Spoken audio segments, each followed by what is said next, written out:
Hey, welcome back, Gamer Nation. Here is another episode of our new Warzone strategy tips, or Warzone 101, if you will. This episode is directly talking about the Scavenger Warzone contract. We already have episodes out for the Recon contract, which is my favorite one, so make sure you check that one out as well, and also our Warzone Bounty contract episode.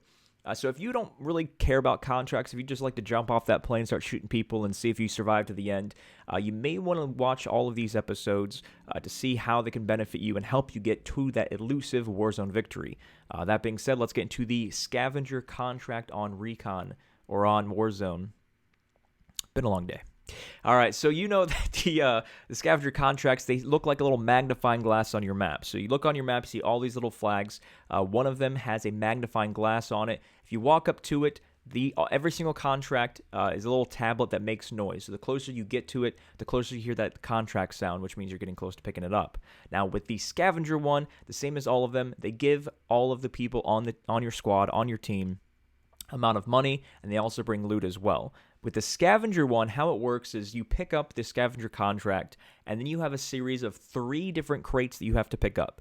Each one's going to give you, more often than not, at least a little bit of money, and then each one's going to give you some loot as well. The final one is going to have more money than the first 2, and it used to be, before we recorded this episode here, it used to be guaranteed a gas mask on that final one. I remember when I started playing, when Warzone first dropped, when it was just trios, that every single person on your squad got a gas mask. So you did the scavengers, and then the last crate would have 3 gas masks, and everybody had a gas mask at the end, and we're like, oh, this is awesome. We save ourselves some money from going to the buy crate. Then they changed it to where the last crate out of the 3 you can collect has 1 gas mask, so everybody on your squad's fighting who's getting that 1 gas mask. They have since changed it as of this brand new update as of late April. It's no longer guaranteed to even give any gas mask. It can drop a gas mask, but more often than not, it's going to be something else, which I'll get to in a second here. So, first things first, you grab this contract, and then there's going to be 3 different crates that pop up, one at a time, though, not all collectively. That crate's going to pop up on your map. It's going to show this same exact logo you see in this tablet, this yellow magnifying glass. It's going to pop up on your map. You run to it, and this is what you're going to see when you get there. You're going to see a resupply crate.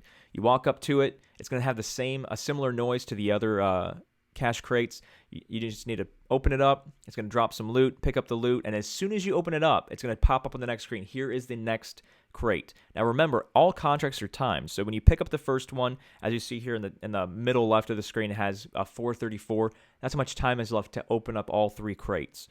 So you open up this one, the next one's going to pop up. You decide if you want that loot or not. Switch out your guns. It could drop some armor. It could drop some cash. More often than not, it's definitely going to have at least 1 gun coming out. Blue or better. Sometimes it's green. Sometimes you get screwed like that. And then after you pick that up, you go to the next one on the map. Then after you pick up the second one, the final 3rd crate is going to pop up on the map. The same little icon as this this little yellow home plate baseball-shaped magnifying glass. And then once you pick that up, you get to the final one, and then the final one, which I said before, used to guarantee at least 1 gas mask. Now, more often than not, what I've seen since this late April update came in is this armor satchel. Now, if you haven't played Warzone since the update, or you haven't got to the point where you've opened a crate and you've seen an armor satchel, what that does is it allows you to carry up to 8 additional armor plates. So if you're playing Warzone, if you haven't played Warzone, I'll explain it to you. You get to have 3 armor crates on your body at a time. That's those little 3 bars. 3 armor plates, not 3 armor crates. 3 armor plates on yourself at one time. But you can also carry an additional 5 plates. So you have 3 on your body.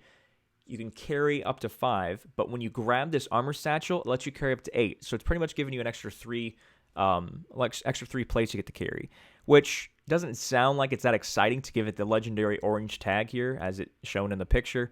But when you're getting to the end game and you need as many armor plates as possible, those extra 3 can go a very long way, especially if you're playing in squads or quads where somebody on your team needs armor plates. And you're like, well, I have 8. Here's 3, and to armor up with. So that's the gist of it. So you get a lot of money. You get 3 different crates that all have loot, as opposed to not scavenger, but recon. You go to recon, that's 1 crate with 1 loot drop once you cap it. But this one, you get 3 different crates. Each one can have money. Each one's going to have guns, ammo, all that good stuff. And then it's also going to give you something legendary in the last one. Could be an armor satchel. It could be a gas mask still. But more often than not, it's armor satchel. But yeah, so I hope that helps. Now remember that these are not infinite. Not everyone in the world in your little lobby can do all of these. But if you remember from our first episode we did on Recon, that the more contracts you do, not just Scavenger, not just Recon, not just Bounty, but the more contracts you do, the more your money you can make per player once you complete a contract multiplies. So it's not just, every one you do, you get $1,000 per player. It just multiplies higher and higher and higher, where if you're knocking, 5 or 6 contracts out, everybody in your team's got like $15,000 a pop, which means you can buy almost literally anything you want. Gas mask, armor plates, UAVs, self-revives, all that good stuff. So this one is, strategy-wise, we typically focus on, me and my squad, we focus on getting those recon ones because we want to see the endgame circle. When you are redeploying, and let's say, for example, your entire squad gets wiped, you all go to the gulag, and you were the only person left alive. So what you have to do is you have to collect enough money to get at least one person back so you guys can then work together and get more people back. If you're by yourself, whether you're playing solos or trios or quads, if you're ever in the game by yourself, I recommend doing this one because you're getting, especially if you're redeploying from the gulag with just a gun, you want to get these guns, you want to get the money, and you want to get, and it's a lot easier to do. Now, if you've never done the recon contract before, if you haven't watched that video yet, when you're capping that, this little beam shoots up from the sky and lets everyone in the entire map know, hey, there's somebody capping a recon contract right here at this spot. So if you're by yourself playing quads, your other 3 mates are dead, they didn't win their gulag fight, then you don't want the entire world knowing that you're capping something. So this is more strategic if you're solo trying to get some teammates back. So if you felt like this was helpful at all, helped explain the purpose and when to do this, go ahead and click that thumbs up for me. If you guys have any questions about anything Warzone, I'm about 350 matches in right now. I'm definitely not the most in the world by far, but I've played a lot. I've gained a lot of strategy from what I've been playing. But if you do have questions, if you want to see me cover something else, if you have a question about this or anything else, just type in the comment section below in this YouTube video. But make sure you subscribe, like the video, and we'll see you guys for our next episode for our Warzone strategy tips. I'll see you then.